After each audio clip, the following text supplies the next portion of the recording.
When you got to the month of May, you look forward to June. Why June? Because that was the end of school.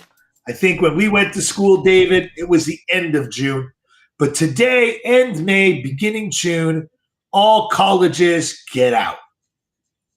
You know, this year has been a tumultuous one with all kinds of encampments, riots, protests that have been going nonstop. Kind of like, a summer intifada going on at our school higher education campuses. But this year, these encampments seem to far exceed the school. So you would think, why are they still there? How much force should we take to move them out?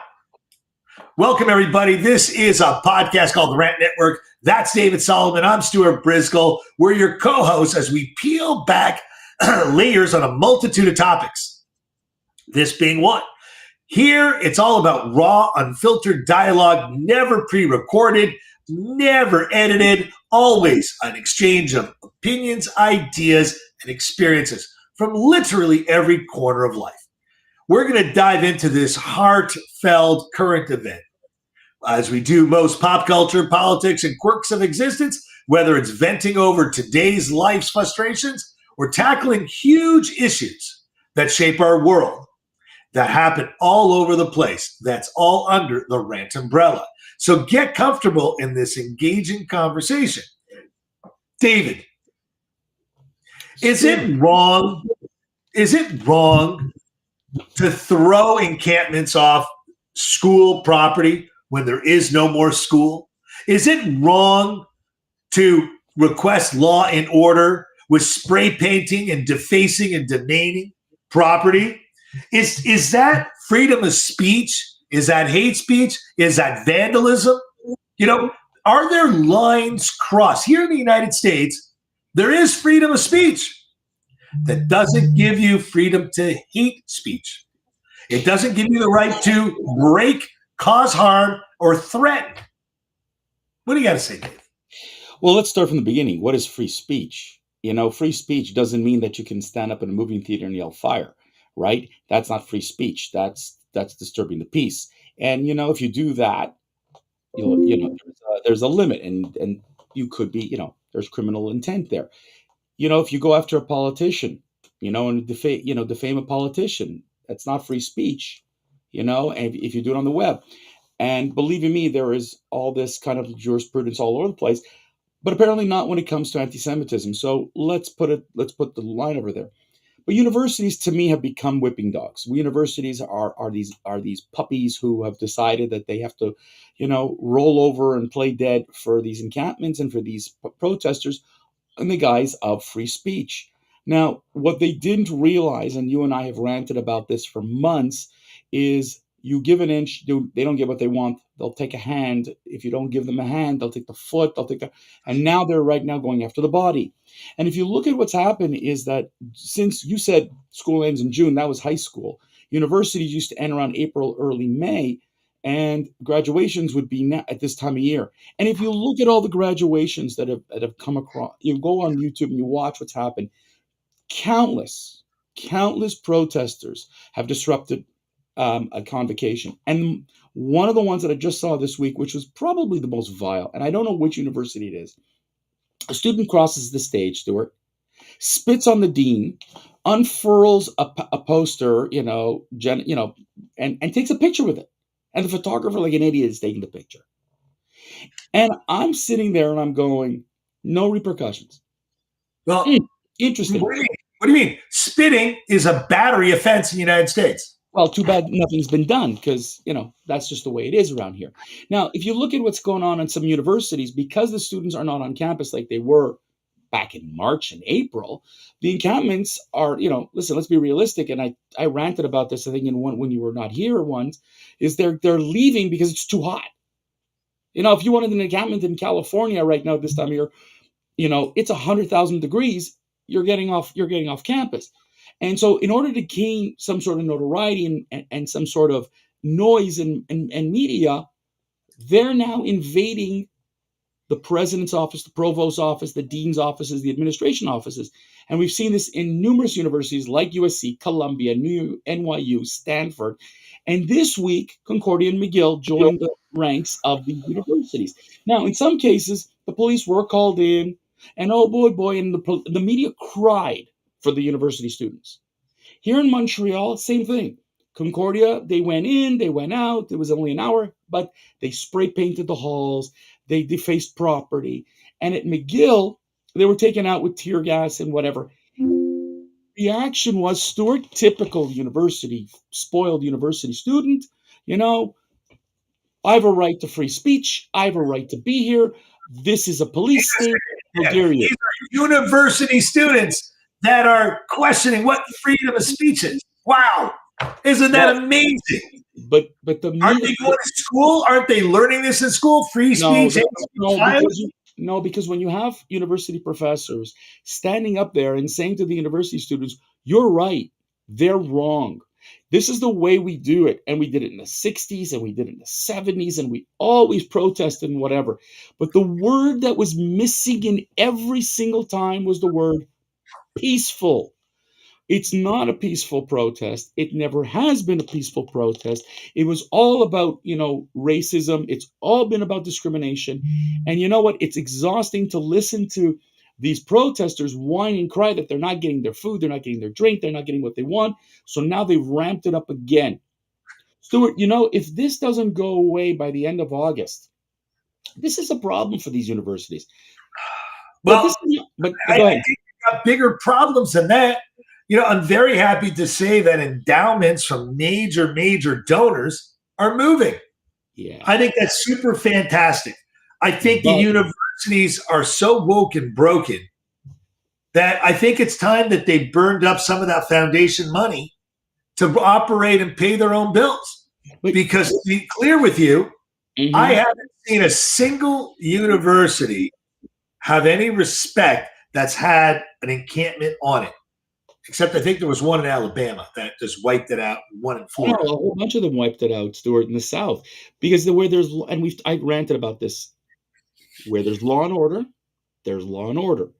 When there's no law and order, like we're seeing in very socialist-minded cities, like in California, like here in Montreal and Toronto, like other of these cities, where the mayors are afraid to lose votes, they would rather leave the encampments in place. Valérie Plante, the mayor of Montreal, has simply said the police will not go in. It must be negotiated. Negotiated. I mean, in what she doesn't want it law and order. She told the police here in Montreal, don't get involved. And now, because of her stupidity, and I will call it to her face, her stupidity, McGill has been defaced. Concordia has been defaced because of her. She refuses to put law and order in place in a society that demands it.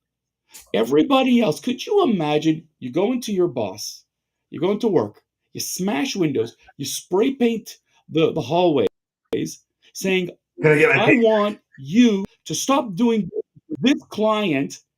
And what would happen to you, Stuart?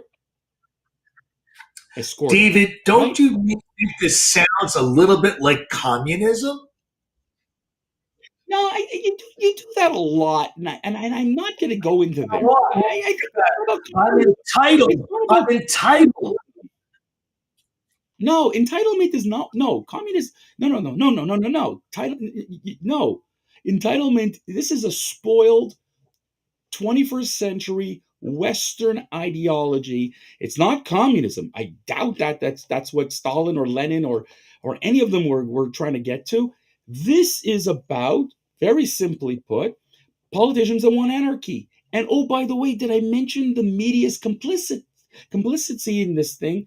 Because they're complicit. Because what were they looking for? They're looking for stories. And instead of saying to these encampments, this is wrong, this is get out of here, you're disturbing the peace, they're loving it. They get to put it on the 6 o'clock news. It's part of the 24-hour news channels. It's part of the feeds on all these media. They have something to talk about. There's disruption. There's anarchy. Oh, goody. And that's what they love. And I don't care what side of the aisle you are on, right or left, you love anarchy because anarchy sells. And so if I could show you that in Montreal, the riot police walked in with tear gas and took away you're watching this as the lead story. You're so excited you have something to show other than, oh, look, the flowers have bloomed in June. I mean, this is the media we have today, Stuart. Is it media? It's not news media. It's media. You not No, notice it's the vernacular? You're being precise. It's not news. It's media. Media is entertainment. It's well, not. They have to sell. They have to sell entertainment. It's almost like let's bring all the cameras out to get something to entertain you at home. It's almost like gladiator syndrome. good point. I like that. Well, I mean, listen, I try and get to certain points in a roundabout way, but this has literally turned into a gladiator stadium. The world is demanding to see it up in smoke. And I don't think there's much that's going to stop it unless we find moral fortitude to put the brakes on the insanity.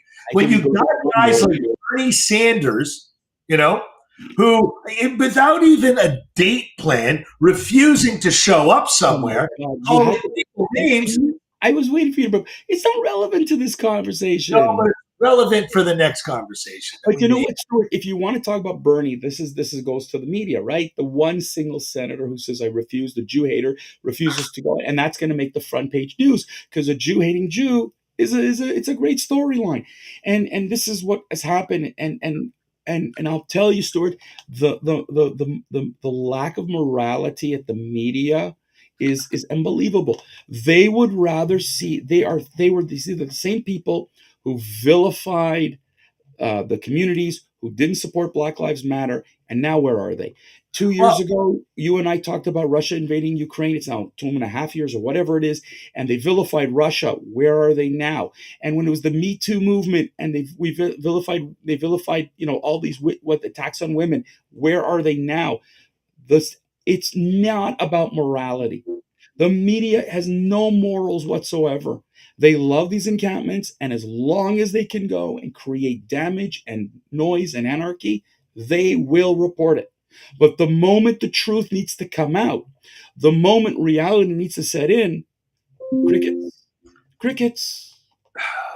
It's kind of like Hunter Biden's laptop is Russian disinformation, but now it's entered into evidence. Like, don't you remember we had a couple of broadcasts where we got clipped out because we talked about something that wasn't factual? Wait a minute. No, aren't the technology companies as complicit as the news media company? Is there a difference? Should they be sheltered under 238 or not? Well, listen, we've had this conversation in previous rants, okay? And the reality is they're saying they're a private company. They have their laws, they have their policies, they have their version of hate and politics and whatever. And we know it's biased. Truth Social is no better. Truth Social and Rumble did the same thing, and versus YouTube and versus all the rest of them. They're all complicit, Stuart. So are you trying to tell me what good for them isn't good for us? Or what's good for us is good for us? Our first rant was, 3.5 years ago? And didn't we start that? Wasn't that one of the first sentences we started with with this rant network? The media is trying to paint a picture, okay? And it's I heard this great interview from Douglas Murray, who said that the media would rather double down than admit they were wrong. And if you look at what's going on right now, all the misinformation that they have reported on the Israeli, with Hamas and everything and all that, the reporting has to paint Israel badly because they can't admit that they were wrong. The Hunter Biden laptop, you think CNN, CBS, WAPO, all these guys are going to come up and say, oh man, we were wrong. No, they're not. Never. They're going to double down. They're going to find another way to do this. And this is why the media is complicit and is as guilty, and I think should be put on trial for with these anarchists. They have encouraged disturbing the peace. I know this will never happen, because they're protected by the amendments and blah, blah, blah. What is the Second Amendment or second whatever. Yeah. As far as I'm concerned, they are guilty. They are guilty of hate speech. They're guilty of spreading lies. They're guilty of causing harm to Americans and Canadians and people around the world. That is what I believe in. And when they stop broadcasting these encampments and these Palestinian, so-called pro-Palestinian protesters, they're not, by the way, people, they're not pro-Palestinian. Listen to what they want. They're not pro-Palestinian. David, then we might have some change. We got to wrap it. That's all for today's episode, guys. Thanks again for chiming in. We hope you've gained some valuable insight. Every Monday, Wednesday, Friday, noon Eastern, the two of us get at it when we're both around. And in the meantime, stay connected on social media, social channels. Don't hesitate to let us know any valuable questions or concerns. We love our PMs, guys. Until next time, and next rendezvous.